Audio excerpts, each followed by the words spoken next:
Hello everybody, how are you? Hello everybody, how are you? It is time to start our day. It is time to work and play. Hello everybody, how are you? Hi everyone, and welcome back to a new week and a new month. Let's say welcome to February. Welcome February. Let's see what you have in store for us this month. Are you going to have a lot of snow, a lot of rain? Maybe some melting snow. Maybe winter will start to go away. Maybe the groundhog will see his shadow on February 2nd. Maybe he won't. We'll find out. And then we'll find out how long winter is going to last. We'll have to see. But today is the very, very first day of February. So we're going to take a look at all of the new things that are on the board behind me, including the new word for the name of our month. Do you see it in the middle there? Let's take a peek. It is the word that says February. February. Can you clap that with me? February. That was 4 claps. February has 4 syllables. And what letter does it start with? The letter F. February. Now, also up on our board that's new, we have new numbers this month. Our numbers are getting bigger and bigger. This time we're up to the number 13. That's a 1 and a 3 standing next to each other. And that's the word 13 right there. Down below that, we have the number 14. There's a 1 and a 4 standing right next to each other, and that says 14 right there.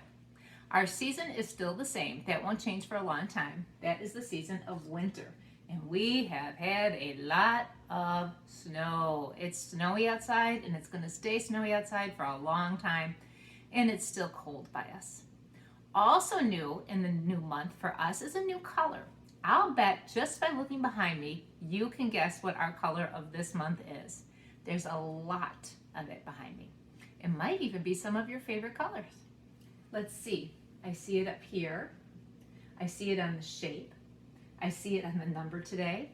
I even see it over here on our map with the next continent that we're going to talk about. It's that color. It's the color pink. There's the word pink. P-I-N-K spells pink, and this is pink. We think of pink a lot in February because in February we celebrate a special holiday called Valentine's Day, and Valentine's Day is all about pinks and reds and even some purples. So our color for this month is the color pink, and our shape this month, it's February again, Valentine's Day. Our shape this month is the shape of the heart. Everybody loves a heart, don't they? Hearts are beautiful. Okay, so those are our new things for the month. Something new that we have for the week is our new letter for the week, and that's the letter that's right behind me, and it is the letter Q. Q. Who's in the picture above the letter Q there? That is a picture of a queen, because Q starts with queen is how we say that. Qua is the sound it makes. And the sign language for Q, you're going to take your thumb and your pointer finger, kind of make them like this, and point them straight down. Just point down for the letter Q. That's all you need to do. Point down. There's our uppercase Q and our lowercase q.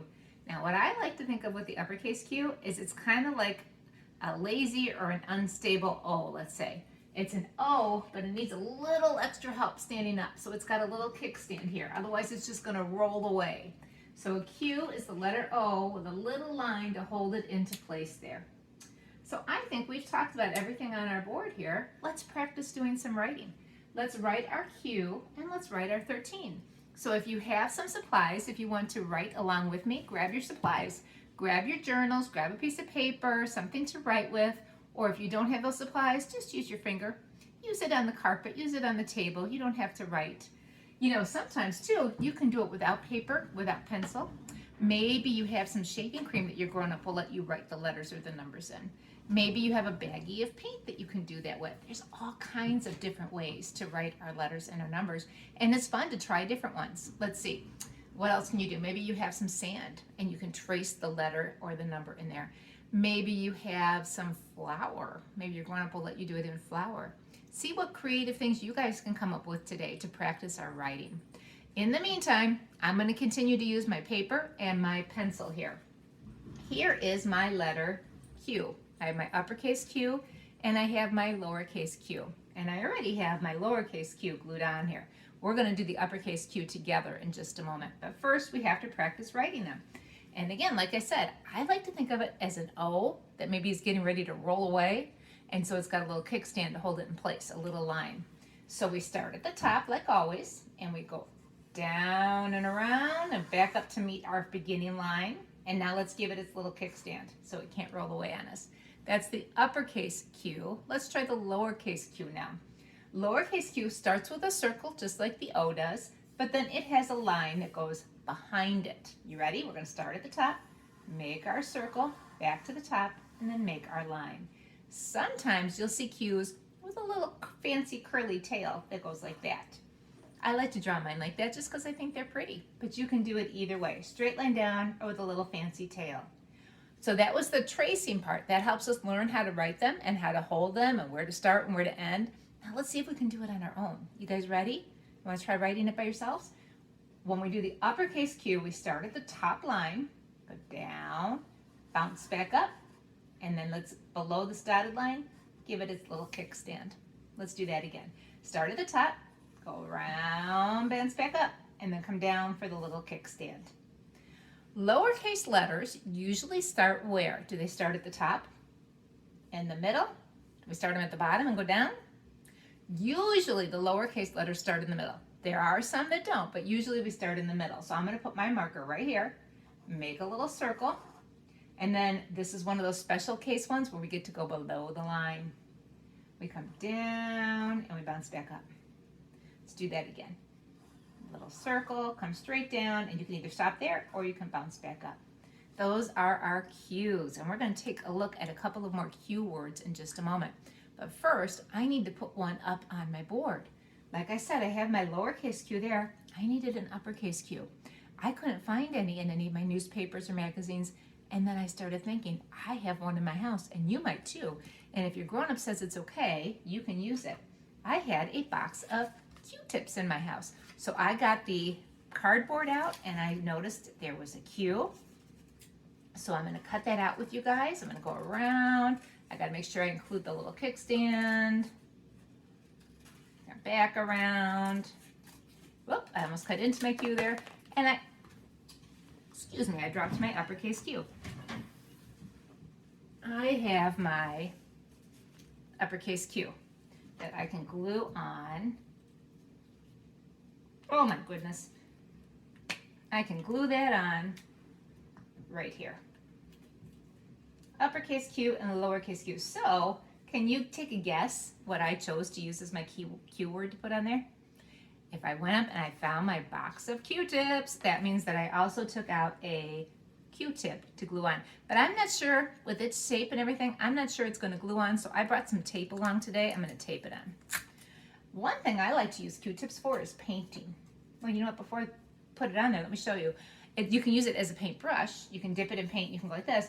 But it also makes cool dots. You can just put the tip of the Q-tip in there, and then on your paper, you can make dots. So let's say maybe you're making a giraffe who has spots. You can use this to make the spots. Maybe you're making a picture with raindrops. You can use this to make the raindrops coming out of the sky. That's a fun thing to use a Q-tip for. So I'm going to tape that right onto my Q page. And there's my Q page. So now we're going to move on from our letter to our number. Remember, letters help us to read words. Numbers help us to count how many. So we are going to do the number 13.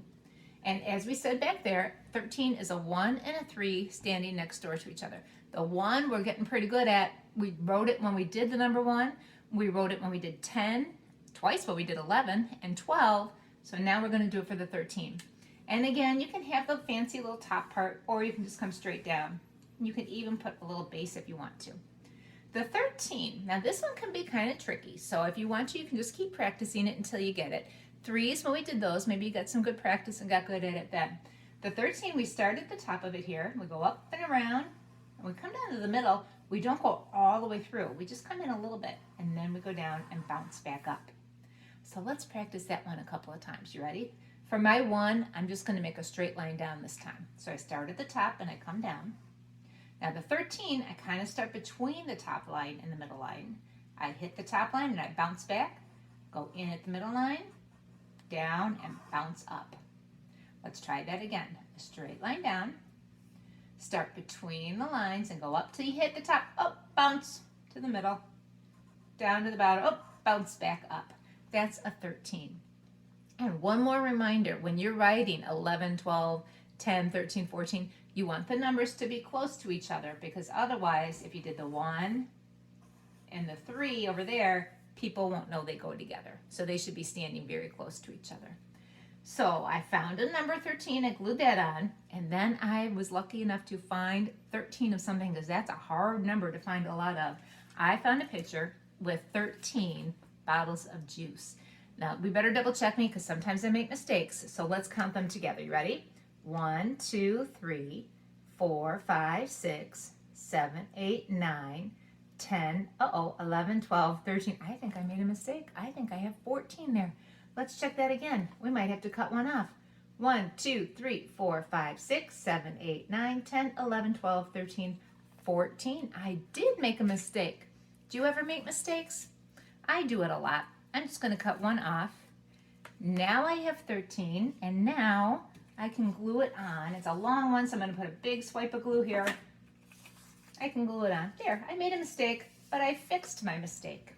So it's all good. Everything's fine.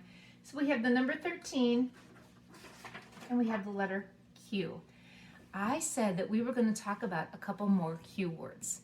The first one I want to show you is kind of small, but I brought my magnifying glass, so I'm hoping that you'll be able to see it. And bonus, it's kind of a color that we're talking about this month too. Before I show it to you, I want to share a little information from a nonfiction book. Remember, those are the ones that teach us stuff and give us real information. It's called Rocks and Minerals. I bet you guys have all gone out and found rocks. Rocks are really cool to find. They're big, they're little, they're bumpy, rough, smooth, they're heavy, they're light. They're a lot of fun to go around and collect. Well, rocks are made up of something called minerals.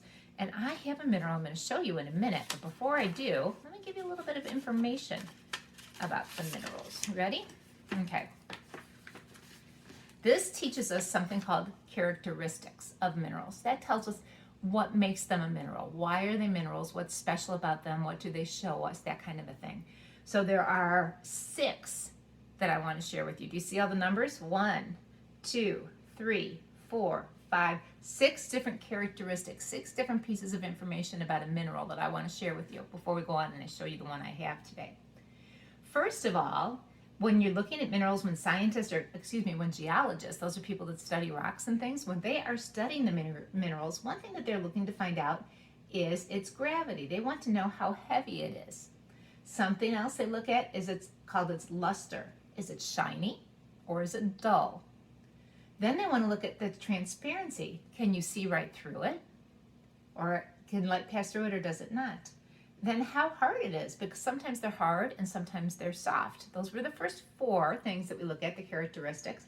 Next is the color. I mean, look at this page. Look at all these different colors of different minerals on there.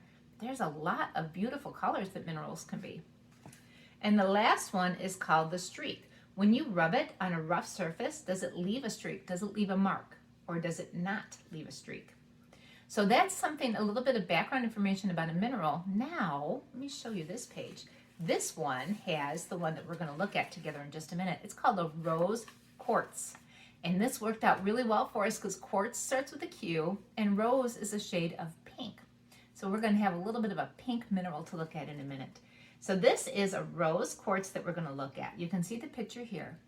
Now, one thing that's kind of neat about this is you can use quartz to make jewelry. Here's a necklace with some pretty quartz stones in there. Would you like to see a piece of real quartz? Let me see. I have it right here. And like I said, I brought my magnifying glass, and I'm going to put it up there so you guys can see. Because when you look at it, it's kind of tiny. It's kind of little. And it might be hard for you to see. But let's think about some of the characteristics. Let me go back to that page. Let's think about some of the 6 things that they mentioned. Okay, first of all, is it heavy or light? I know you can't feel it, but trust me, it is not heavy. I can hold it very easily in my hand. It is not heavy at all. Is it shiny or dull? Now that's something that you guys can tell me. Can you tell without the magnifying glass? I think it's kind of shiny. That's what I would say. Can you see right through it? Is the light passing through it? No, I don't think so. Is it hard or soft? Let's see. I have my stapler here. Let's knock it on my stapler and see. I'm going to say it's hard. It didn't break. You could hear it banging, so that was one of the characteristics. It was hard. What else do we have? The color. Well, we talked about that. It's called a rose quartz. It's kind of a pinkish color. And then finally, if I were to rub it across a rough surface, would it leave a streak? Well, let's use my stapler again. Let's see, if I rub it across the top, does it leave a mark? No, no streak. So if I were a geologist, if I were somebody that was studying this, those are the things that I would look at. Now let me give you guys a quick peek. See if you can see up close. Check that out. What do you notice? Turn it this way. That way. That is really cool. That's a mineral called quartz. That is a Q word. I have one more Q word that I want to share with you, but I have a problem. My friend Suni, my kitty cat, is sound asleep on the next thing that I want to show you. Let me see if she'll come with us. Let me see if I can show you. So this is the situation right now. Suni, can you say hello? Suni was sleeping on my quilt. How many of you guys have a quilt at home? That is a Q word. She doesn't want to look at the camera. Suni, I need to borrow this to show the boys and girls. Excuse me, sweetheart. I'm sorry. I'm sorry. I have to disturb her nap. I have this beautiful quilt that somebody made a long time ago for me. So this is a quilt. What a quilt is, first of all, it starts with the letter Q. You can hear the qua sound. A quilt is usually a blanket. It can be other things though, that is made up of little pieces of material put together. It's not just one solid piece of material like most blankets are. It's lots of little ones that are put together. Now in my quilt, let me fold it so I can show it to you better. You can see that there are different shapes. This one is a heart. These are hearts that were actually cut from material, but this heart is made up of little pieces of material. Can you see the squares? They all look a little bit different, but somebody cut them and then sewed them together. And then behind, up above it actually, you can see these squares. And then behind this heart, you can see that there's more material. So that's how you make a quilt. Let me show you if you can see on this side. This is the side where the stitching is. You can see where they put it together. And then inside, there's just a little bit of filler to make it nice and soft and to help keep us warm when we put it on our bodies. This is a quilt that I have. Do you have a quilt at home? If you do, you may go snuggle with it, go grab it to do the rest of our video together. If you want to pause and go grab your quilt, you can put it on yourself and you can snuggle with it while we make a quilt. We're going to make a quilt together. This is how we're going to do it. If you have felt or other material at home, you can do that. You can have a grown-up help you cut the pieces and sew them together if you'd like. I'm going to make mine out of paper. With Valentine's coming up, I was thinking, you know, I'm very, very lucky. I love my family very much. I want to show them I love them. So I made a family love quilt that I'm going to share with you in just a moment. But first I want to show you how I did it. I made mine out of paper. And yeah, Suni is on the quilt. I'll show you her in just a minute. Oh, here she goes. She's going to lay back down. Here you go, sweetie. Build your bed again. So the first thing I did was I went and I got my favorite folder, my snippets folder, my extra paper here. And I grabbed some paper and I cut some squares. I didn't care what size they were. I just wanted them to all be the same size. So I cut out a square. You can see the one that I cut here. And then I cut more out of other pieces of paper. And then I drew pictures on them. And I'll show you just a second. And then I put them together. So the first thing we're going to do together is we're going to draw one more picture. I am going to, where did I put my marker? I am going to draw a picture. I have everybody on my family except for Mr. Jeff. So I am going to draw a picture of Mr. Jeff on here. And then you can help me attach it to my quilt. So let's see. Mr. Jeff, let's see. First of all, he's very tall, so I'm going to draw his head up at the top of the paper. There's his head, and there's his neck, and then I'm going to come down and give him some arms. There you go, Mr. Jeff. Now, he is very tall, so he's going to go all the way down to the bottom of the paper. Come down, give him some legs. There's jeans. He needs a face, doesn't he? Not just a head. Let's give him some eyes, a nose, a mouth. And then some hair. He doesn't have long hair. He just has short hair on the top of his head. He looks a little funny without hands. Should I give him some hands? 1, 2, 3, 4, 5.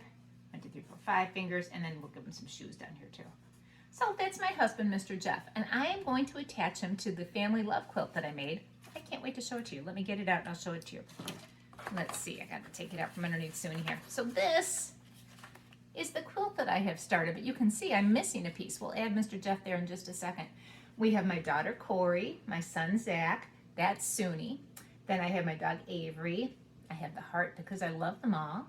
There's my kitty cat Molly, there's me, and there's my kitty cat Nellie. And now I have a place for Mr. Jeff.